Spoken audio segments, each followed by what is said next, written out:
Hello, dear friends. Parshat Naso from the book of Numbers, the book of Bamidbar, and this is chapter 6. Today I'd like to talk about the Nazir, the Nazirene, the person who wants to follow a path of asceticism, of self-denial, and as it's found in the Torah. So I'm reading from the book of Bamidbar, chapter 6, verse 1. And God spoke to Moses, saying, "Speak to the children of Israel and say to them, if either a man or a woman pronounce a special vow of a Nazir, to be a Nazirene, to separate themselves to the Lord, he shall abstain from wine and strong drink, and shall not drink neither vinegar of wine or vinegar of a strong drink, nor shall he drink any liquor of the grapes, or moist grapes, or dried ones. All the days of his abstinence he shall eat nothing that's made of the vine, even from the kernels to the husk. All the days of his vow of his separation, there no razor shall come to his head," can't cut your hair, "until the days are fulfilled during which he separates himself to God. He shall be holy, shall let the locks of his hair grow." Of course, we all remember the story of Samson, who was a Nazir, a Nazirene from birth. All the days he separates himself to God, he shall not be in contact with the dead body.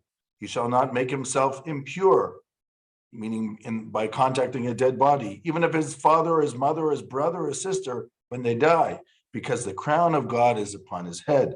All the days of his separation, he is holy to God. And even if any man dies very suddenly by him, and he has defiled the head of his consecration, shall shave his head on the day of his cleansing, and on the 7th day he shall shave it, and on the 8th day he shall bring 2 turtle doves, 2 pigeons to the priest, and the priest shall offer the one for a sin offering and the second for a burnt offering, and make atonement, for he has sinned by that dead, and he shall hallow his head at that day, etc., etc. Now, there's a lot to say about the Nazirene. Obviously, the Bible's concept of Nazirene is that it is limited in most cases. Samson, of course, was an unusual case where the angel told Manoach's wife that your child, which you will bear, will be a Nazirene from birth, Nazir from birth. But normally a person can decide for whatever reason to take a vow. Minimum 30 days, could be half a year, could be a year, could be whatever they decide to take them on themselves. The prohibitions of the Nazirene are also sort of symbolic. They cannot drink wine, basically, or anything that comes from the grape, which is, they cannot impurify themselves by walking into a cemetery, being in contact with dead bodies, just like priests, Kohanim, are not allowed to do so. And they cannot cut their hair. The idea is that in those days, if you cut your hair, it was trying to make yourself look good. And the Nazirene is supposed to just let their hair grow wild, meaning not to care about their outer appearance. It's basically these 3 things: abstention from wine, from cutting your hair, and from making yourself impure by coming in contact with dead bodies. We know, of course, in other religions, such as in Christianity, their concept of the Nazirene, possibly inspired by this, but is a long-term commitment. A person takes a vow to live away from the world, you might say, in a monastery of sorts, sometimes away from married life, and live a life of sort of self-flagellation or self-abstinence from all different things in the world. But when we look at the biblical depiction of Nazir, the question really is this good or is it bad to be a Nazir? Meaning, is it good to abstain from the world, from physicality and the pleasures of life, or is it bad? Obviously, there is such a thing, and the Torah talks about a person who takes upon themselves such a vow. Is this good or bad? Now, I want to read to you a passage here from the Talmud, and this passage, which is taken from the Talmud in Ta'anit 21a, starts off with an introduction by Samuel Shmuel, who is first generation Amorah in Babylonia. somewhere around the year 200, meaning at the beginning of the 3rd century. Shmuel, who was the Rosh Yeshiva in Naharda, one of the Babylonian towns, says, if a person just takes upon themselves a fast day just like that, they are considered a sinner. Why a sinner? What do they do? If anything, taking upon your fast day, that would seem a nice thing of a person who wants to do a little bit of self-abstinence, maybe to cure themselves from overly being involved in the physical world, maybe to try to move towards the spiritual realm and distance themselves maybe from the physical realm. Why is it so terrible? The Talmud, after mentioning that statement by Samuel, says, well, maybe Samuel is taking the opinion of one side of a famous controversy that we find already in Baraita by Tanaim. What is the controversy? The controversy is about the Nazirene. It says about the Nazirene, we just read it in verse 11, that he has to receive atonement for the sin that he made on his soul. Now, the simple meaning is that the atonement is because he broke his vow by going to the funeral of a close friend of his. But the verse does say, Chiper alav me'ashachat ala nefesh, in verse 11. So it really sounds like that this atonement that the priest is offering for a sin offering and for atonement for him, what is the atonement for?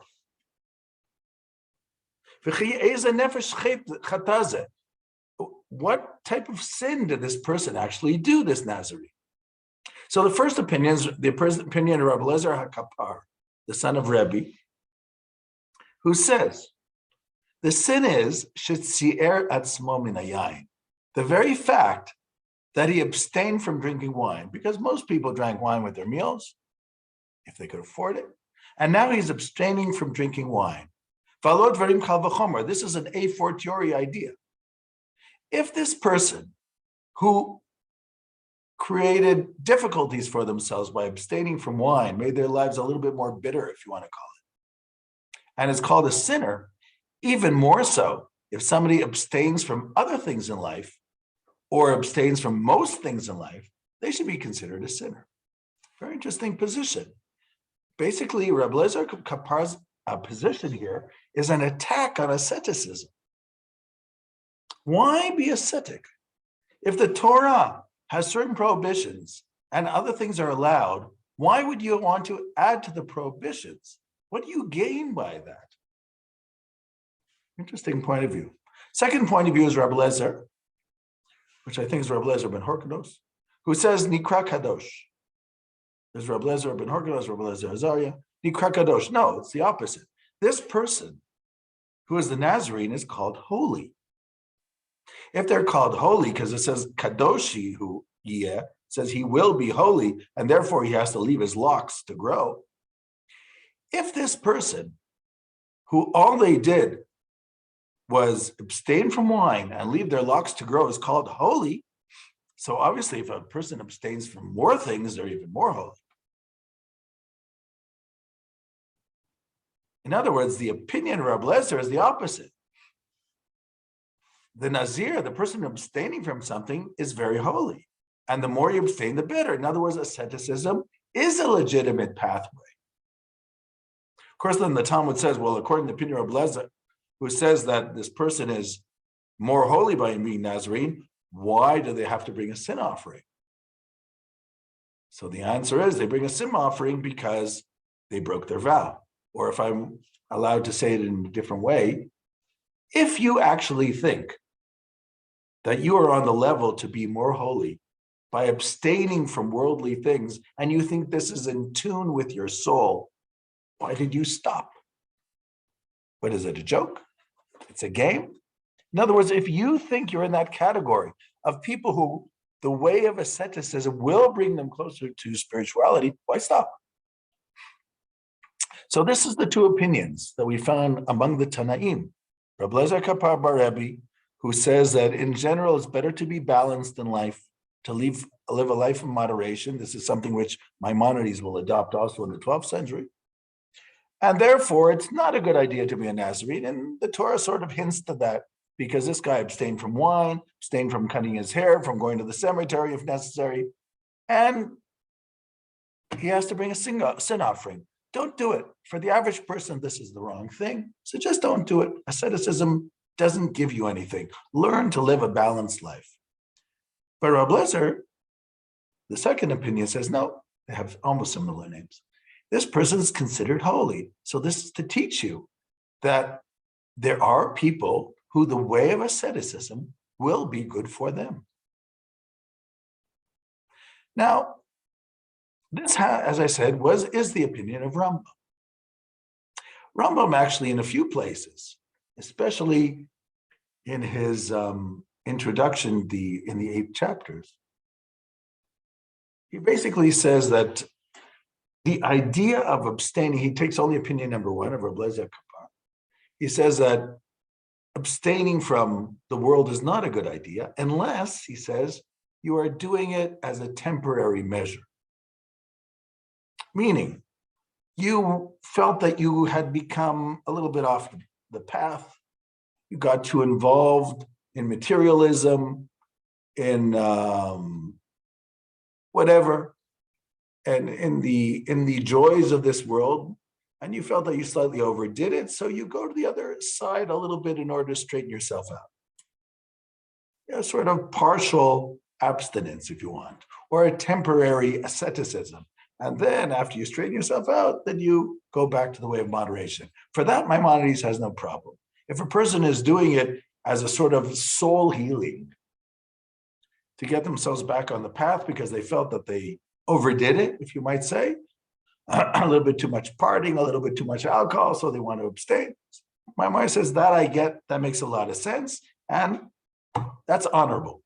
But Maimonides says to do this on a permanent basis is not a good idea, because the Torah is trying to teach you a way of synthesizing holiness into worldliness. And if you break that sometimes delicate balance, it's not a good idea, because you might lose. Because everything is a give and take in life. And when you push too much to one side, sometimes you sometimes you lose on the other side. That's why I've always said, a person, when they want to be more strict than the law and take upon themselves stringencies, they have to think very carefully, because sometimes by taking upon yourself a stringency, you are also paying the price of a leniency. So you have to be very careful when you do things and how you do them. Now, that's the opinion of Maimonides, but there were others. There were those who took the opinion of Rabbi Lezer, who said that asceticism is something which is honorable. And we had even movements within Judaism which were such. And we know in the First Temple period, we know from the prophets that there were people who were called Nazirenes, which means they must have done this not just on a temporary basis, but on long-term basis for many years, like Samson. Maybe from this, the Christians were influenced. Maybe there were many such people at the end of the Second Temple period, like the Essenes, who took them upon themselves all different types of abstinence from this world. So how should one look at it? There's a letter that was written once to Rabbi Abraham Kook. And this fellow asked him about this question about asceticism in Judaism. And he said to him, look, I was reading Maimonides, and Maimonides, I know, is of the opinion that asceticism is not a great idea. A person should live a life of moderation. And if so, then my question is, how come Rabbi so-and-so, who I know, his name was Yechiel Michal something, he fasts every Monday and Thursday? Isn't he breaking the suggestions of Maimonides and going against Maimonides? Where's the life of moderation that he's fasting every Monday and Thursday? Rabbi Kook writes him back in the Igrot, in the letters, and he says, well, for such and such fellow, that rabbi who fasts every Monday and Thursdays, for him, it's okay. Not for you. The point is, Rabbi Kook was saying, when Maimonides says that a person should live a life of moderation, yes, in general, that's absolutely correct. There are all always, though, certain individuals that for them, the life of asceticism might be beneficial. This is a personal choice. But you don't do it just to prove a point. There's a famous story of Israel of Salant, Rabbi Israel of Salant, the father of the Musar movement, which was actually a movement which incorporated elements of self-abstention, of many things in life. And somebody said to him, he was once talking to somebody, said, you know, this guy, Shimon, he goes to the mikveh, to the ritual bath, every morning before the prayer. Unbelievable, amazing. So somebody said to him, Rabbi Salanter, if you think it's so great that he goes to the ritual bath, to the mikveh every morning, why don't you do the same thing before the davening, before the tefillah, before the prayer service? So Israel Salanter said to him, I'll tell you why. Because this fellow Shimon, when he goes to that ritual bath, he feels that he cannot pray without it. He needs that feeling of purity before his prayer. If I were to do it, I would just be copying him. There are certain things which relate to your particular soul. It's not a question of copying. You don't do asceticism because so-and-so is an ascetic, and I want to copy them. If you feel the need, if you feel that this is going to help you with your spiritual path, you do it. If it's not good for your spiritual path, you don't do it. In general, those who follow the derech of the Vilna Gaon, Chaim Volozhin, and others, we believe that immersion in Torah is what helps a person steady themselves on the spiritual path and balance themselves. But some people sometimes, yes. Now, as a temporary measure, everybody agree on that, like Maimonides said. But that doesn't mean that there are not certain individuals who feel the need. I had that in my own family. My father would fast very often for various reasons, but he never talked to anybody about it. People who are ascetic, who self-abstain from things, they do it for their own personal needs. They don't have to tell other people. It's not important. When you have people who try to show off that they are doing self-flagellation, self-abstinence from different things, you have to start to wonder. That's not real, because these are things between man and God, not between man and man. Today, where there's this tendency that everybody wants to look more crazy, and the more crazy a person looks, the more people think they're spiritual. And they seem to pray all the time and say the Psalms all the time. I have nothing against them. And they try to fast and lack sleep in the night, and they want everybody to know about it. And people say, oh, how holy that person is. No, holiness is not decided by people.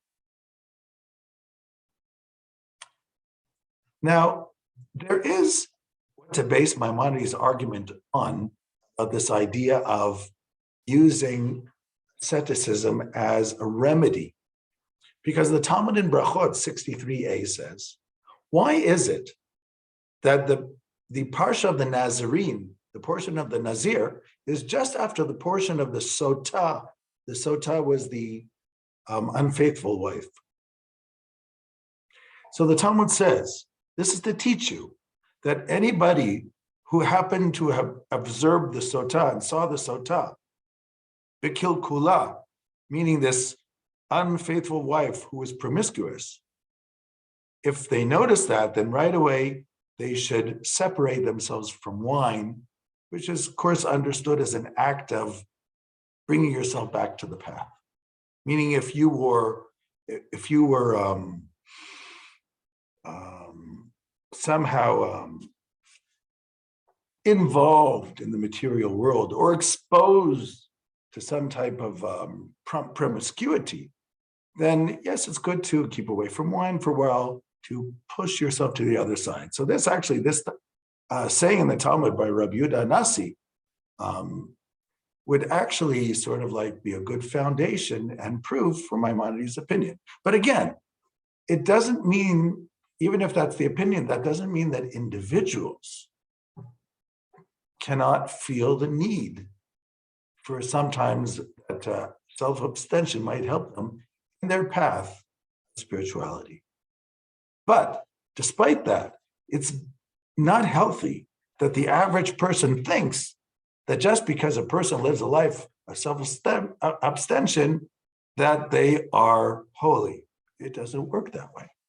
And in general, it's better to be involved in people who are educators, who can teach you a moderate path on life, and how the path of Torah can actually teach you a healthy spirituality, to live in this world and at the same time be connected to the holy and to the word of God in your lives.